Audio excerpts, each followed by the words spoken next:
عن أي ليلة تتكلمون؟ كلكم يرتقب ليلة القدر، وكل المنابر الجمعة ولا أستثني أي دولة يصعد فيها الخطيب يخبرنا عن فضائل ليلة القدر، ويخرج الخطيب بجمال لغته ورصانة عبارته وجمال صوته ليخبرنا عن ليلة القدر، وأن ليلة القدر خير من 1000 شهر، وأن ليلة القدر تتنزل بها الملائكة، وأن ليلة القدر يغفر الله عز وجل لجميع خلقه ويعتق الرقاب يخبرنا عما نسمع من 30 سنة. لكنه في منبره الجمعة وفي حلقاته المتلفزة والتلفزيون يخبرون دائما عن ليلة القدر، عن أجمل دعاء اللهم إنك عفو تحب العفو فاعف عنا، يخبرنا دائما بهذه الأمور منذ 30 سنة. لكن لم يخرج لنا رجل يخبرنا من يستحق أن يكن من أهل ليلة القدر، من يستحق هذا الذي يستحق أن ينال عفو الله.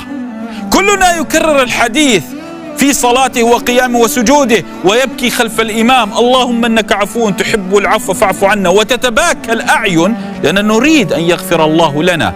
لكن خلف الإمام من ظلم زوجته، من طلق زوجته وحرمها من حقها، خلف الإمام 1000 لص، خلف الإمام من سرق الأموال، خلف الإمام من يكذب، خلف الإمام من بهت وظلم وقذف، خلف الإمام من سرق شريكه في التجارة، خلف الإمام من يغش في تجارته، خلف الإمام من نال من أعراض المسلمين والمسلمات، خلف الإمام من رجل شهد بالزور، خلف الإمام رجل ظلم أناس وبوقاحة. اللهم إنك عفو تحب العفو فاعف عنا. عن أي عفو تتكلمون؟ أخبروني عن أي عفو تتكلمون؟ الله يسقط حقه بينك وبينه. ربما إنسان لم يصم ذنب لكن الله إن تاب يسقط حقه، ربما لم أصلي لعقود فإن تبت واستقمت يسقط حقه، ربما لم أؤدي الزكاة، ربما لم أحج، ربما حقوق الله يتنازل الله عنها إن تبت. لكن الله لا يحابي الظالمين ولا يسقط حق المظلومين بكلمة. لو انتقصت من حق مسلم، الله ليس لأنك ربيب المحراب وليس لأنك تبكي خلف الإمام سيسقط حق الكلمات التي بهت فيها المسلمين. والله أحصاه الله ونسوه، لن يسقط لك أي حق كلمة. يا من تتمسحون بالإسلام وتأملون أن الله يغفر لكم لأنكم تتمسحون في الإسلام، الله لا يسقط حق قطة، حق قطة لا يسقطها. امرأة دخلت النار بهرة وأدخل امرأة بغي الجنة بكلب، سقط. فعن أي ليلة تتكلمون؟ نحن لا ينقصنا ليلة القدر ولا ينقصنا أن تتكلمون عن فضائل ليلة القدر، ينقصنا أهل لليلة القدر. نلبس لباس التائبين في المحارم والمحارم ونبكي بكاء الخاشعين، وقلوبنا تحمل 1000 ظلم ل1000 مسكين ويتيم.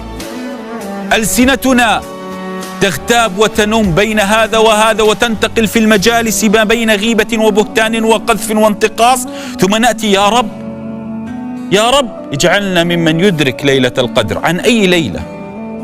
الله لا يحابي الظالمين. نحن علتنا يا سادة يرقى الخطباء إلى المنابر والدعاء يأتون للتلفاز يخبرون عن ليلة القدر، يخاطبوننا كأننا ملائكة. علة رجال الدين في هذا الزمان ومنابر الجمعة يخاطبون الأمة كأنهم ملائكة. لا تخاطبوننا كأننا ملائكة وأن الله والعياذ بالله كأننا نضحك على الله. خطابنا الديني كأننا نضحك على الله والعياذ بالله. اللهم إنك عفو تحب العفو فاعف عنا. أين الظالمون؟ أين هم؟ أين من أكل أموال اليتامى؟ أين من أكل أموال المساكين؟ أين من أكل حقوق العمال؟